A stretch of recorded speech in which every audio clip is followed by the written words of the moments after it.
Selamat pagi semuanya. Bagaimana kabar kalian hari ini? Sudah sarapan? Baik. Sebelum kita memulai pembelajaran hari ini, ada baiknya kita menyerahkan diri terlebih dahulu ke dalam tangan Tuhan. Siapa yang bisa memimpin kita dalam doa? Saya, Bu. Ya, silakan didoakan.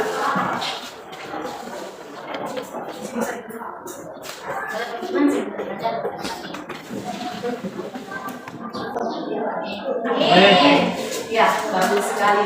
Karena kalau kita tidak menyerahkan diri dalam tangan Tuhan, kita tidak tahu, ya, kita tidak tahu apa yang akan terjadi, kita tidak terberkati. Dengan menyerahkan diri ke dalam tangan Tuhan, maka segala sesuatu aktivitas yang kita lakukan bisa berjalan dengan baik. Baiklah, sekarang kita cek kalian ya. Siapa saja yang masih mau datang? Cek dulu ya. Lince, Selvin ya, Irfan Domana, Hendra Gule, Evika Lamale, saja ya, cukup itu saja. Si Jody itu baik saja. Semangat ya. Baiklah, sebelum kita masuk ke materi yang baru, Ibu mau menanyakan, apa materi yang terakhir yang telah kita pelajari? Tentang ekosistem. Apa itu ekosistem? Coba pikir, apa itu ekosistem? Interaksi makhluk hidup, hubungan makhluk hidup dan lingkungan. Bagus sekali, ya. Hubungan timbal balik antara makhluk hidup dan lingkungan. Baiklah, sekarang kita masuk pada materi yang baru, yaitu pertumbuhan dan perkembangan pada tanaman.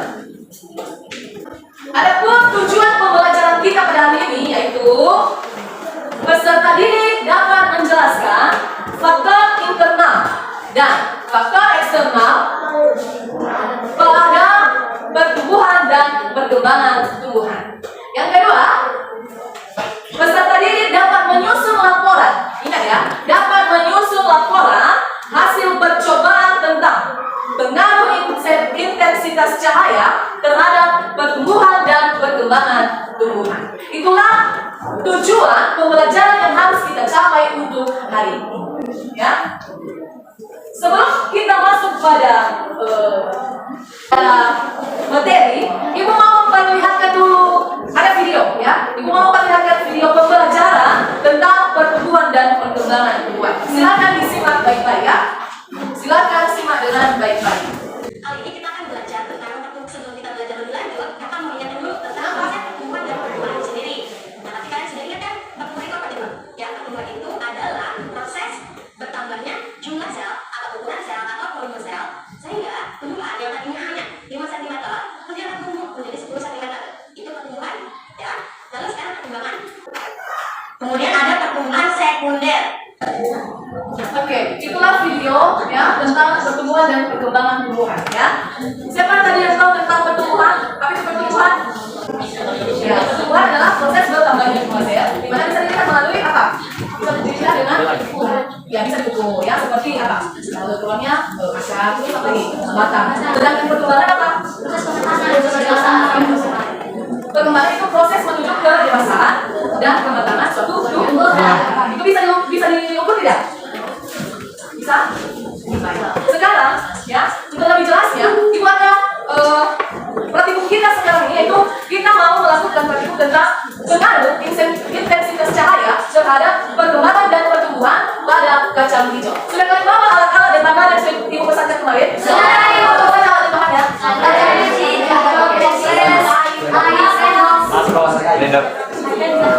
Sekarang Ibu mau membagikan LKPD ya. Ibu mau membagikan LKPD-nya. Silakan bentuk kelompok. Iya, Bu.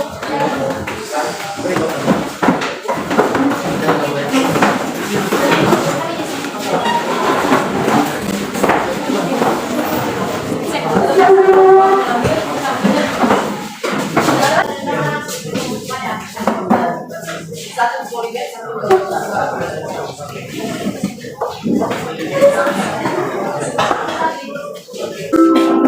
di dalam LKPD kan ada langkah-langkahnya. Ada Ibu. Kelompok satu bagaimana?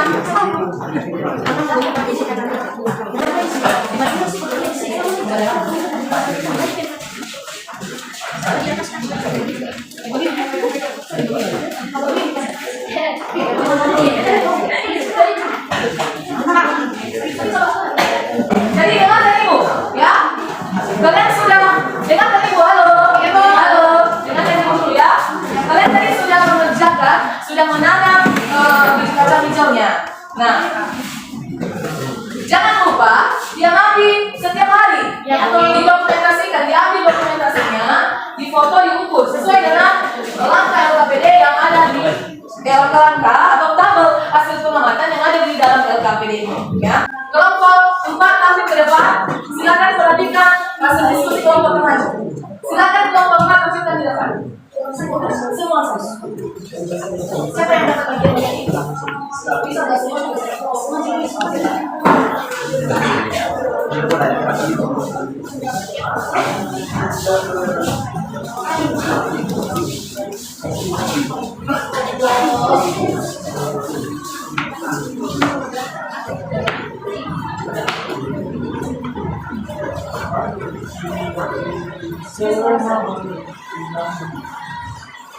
Ya, silakan dengarkan teman-temanmu. Ya, dengarkan teman-temanmu menyajikan hasil kelompok mereka. Oke, mulai. Teman-teman, kami akan pastikan mengenai pertumbuhan dan yang pertama akan dijelaskan. Baik teman-teman, kami akan menjawab pertanyaan yang tadi mengenai pertumbuhan dan perkembangan pada tumbuhan. Nah, sebelum itu kita harus tahu apa itu pertumbuhan dan perkembangan. Nah, pertumbuhan adalah proses yang terjadi pada tumbuhan yang bertambahnya jumlah sel-sel yang ada pada tumbuhan. Sedangkan perkembangan itu adalah proses menuju kedewasaan atau kematangan. Nah, baik kami akan membacakan hasil yang telah kami diskusikan. Pertanyaan yang pertama adalah proses apa yang terjadi pada gambar A dan B? Jawaban kami pada gambar A merupakan gambar mengenai proses pertumbuhan pada hewan. Adanya pembelahan mitosis atau pembesaran sel dan dapat disebabkan oleh keduanya. Dan gambar yang kedua adalah proses pertumbuhan dari biji sehingga menjadi satu tanaman yang sempurna yang mengalami penambahan tim di tanaman. Yang kedua adalah jelaskan bagaimana proses terjadi pada gambar A dan B. Nah, pada gambar A itu proses yang terjadi adalah proses pertumbuhan yang dimana menjelaskan ada dua misi. Pada bagian B, proses yang terjadi di situ adalah proses perkembangan dimana di situ sedang masuk ke tahap besar dan kematangan. Yang ketiga, bagaimana sifat pertumbuhan dan perkembangan yang terjadi pada gambar A dan B dijelaskan. Yang terjadi pada gambar A, proses pertumbuhan pada tanaman prosesnya diawali dengan perkembangan yang merupakan masa formasi dan sifat yang berbeda adalah infleksibel atau tidak dapat balik yang tinggi pada pertama. Kemudian yang terjadi pada gambar B adalah proses perkembangan pada tanaman. Sifat yang dapat kita lihat adalah reversibel atau dapat balik, misalnya proses pembukaan yang terjadi beberapa kali serta kualitas atau tidak dapat diukur. Dan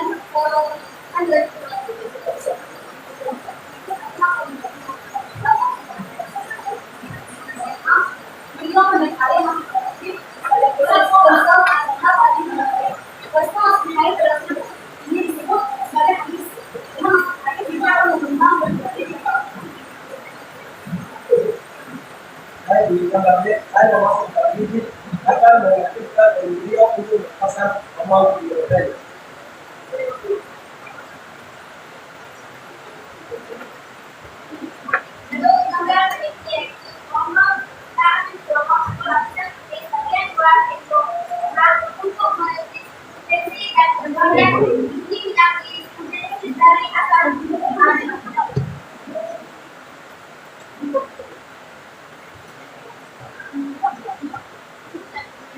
Pertama D, enzim bekerja melalui hidrolisis dalam makanan pada endos dan endos yang mereka melakukan molekul untuk dicetak dalam air, misalnya yang diperkena yang selanjutnya yang menghidrolisis pasti dan endosperma menjadi selanjutnya dua kandidat lainnya disertai dan endosperma oleh epididot setelah pertemuan dan beliau menjadi kedua.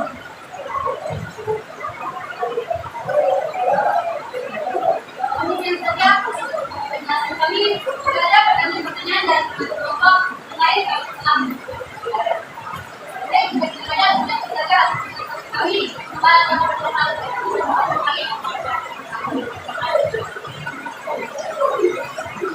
Baik, setelah kelompok nanti kita diskusi.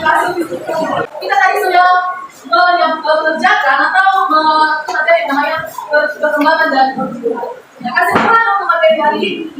ya, kita harus mengetahui dulu, ya, apa itu perkembangan dan pertumbuhan. Perkembangan adalah proses kenaikan massa dan volume, ya, proses kenaikan massa dan volume yang irreversibel atau tidak dapat kembali ke asal, tidak ada pertumbuhannya, ya, karena adanya tambahan substansi dan perubahan bentuk yang terjadi selama proses tersebut. Sedangkan perkembangan, ya, sedangkan perkembangan itu proses berkembang yang menyertai pertumbuhan. Nah, ada beberapa faktor-faktor yang mempengaruhi perkembangan dan pertumbuhan. Dengarkan itu ya. Yang pertama, faktor internal, di mana faktor internal itu berasal dari dirinya sendiri atau yang dihasilkan oleh tanaman tersebut. Sedangkan faktor eksternal itu faktor yang berasal dari luar tumbuhan tersebut. Apa contohnya faktor eksternal? Contohnya cahaya matahari, air, suhu, tanah dan kelembaban. Ya, itu faktor dari luar tumbuhan tersebut. Sedangkan untuk apa ya? Faktor internal tadi itu ada hormon yang dihasilkan oleh beberapa tumbuhan, ya, yang namanya hormon fitohormon. Yang pertama hormon oksin, gibberellin, sitokinin, GABA dan etilen, ya. Hormon oksin, ya, dihasilkan pada daerah dorsal seperti ujung batang dan ujung akar itu nanti yang akan mengalami pertumbuhan. Sedangkan perannya dalam tumbuhan tersebut itu berperan dalam perkembangan dan pengembangan sel. Merasa perkembangan sel terlihat adalah untuk meningkatkan perkembangan bunga dan buah, merangsang pembentukan akar setelah untuk menghasilkan buah dan biji, menambah pembentukan tunas mineral, menambah kematangan buah dan buah daun, mencegah pembentukan penyakit serta. Nah, itulah pengaruh hormon oksin. Ya. Sedangkan hormon gibberellin ini, ya, pengaruhnya itu dengan normal, ya. Ada perangannya, ada 9. Lihat dibacakan lagi, ya. Kalau sitokinin, katanya di sini, hampir semua ada jaringan medis dan itu ada yang namanya hormon sitokinin. Itu ada peranannya. Lalu asam oksidasi ini fungsinya menghambat pertumbuhan. Ya, kalau dietilen itu berbicara tentang gas, ya. Ibu harapkan, harapan ibu ya, kalian akan menampilkannya, dalam bentuk PowerPoint. Boleh? Boleh. Kalian akan menyajikan masuk ke grafik kalian dalam bentuk PowerPoint. Jangan lupa menunggu setiap hari. Mulai hari ini, apa yang terjadi mulai hari ini di hari pertama ini? Yang terjadi tidak mengalami pertumbuhan. Di hari kedua, apa yang akan terjadi? Di hari ketiga, apa yang sudah terjadi? Bisa diukur tidak? Tuanglah di dalam laporan hasil praktikum. Ya, hari keempat, hari kelima, hari keenam, dan hari ke-7. Ya, jangan lupa.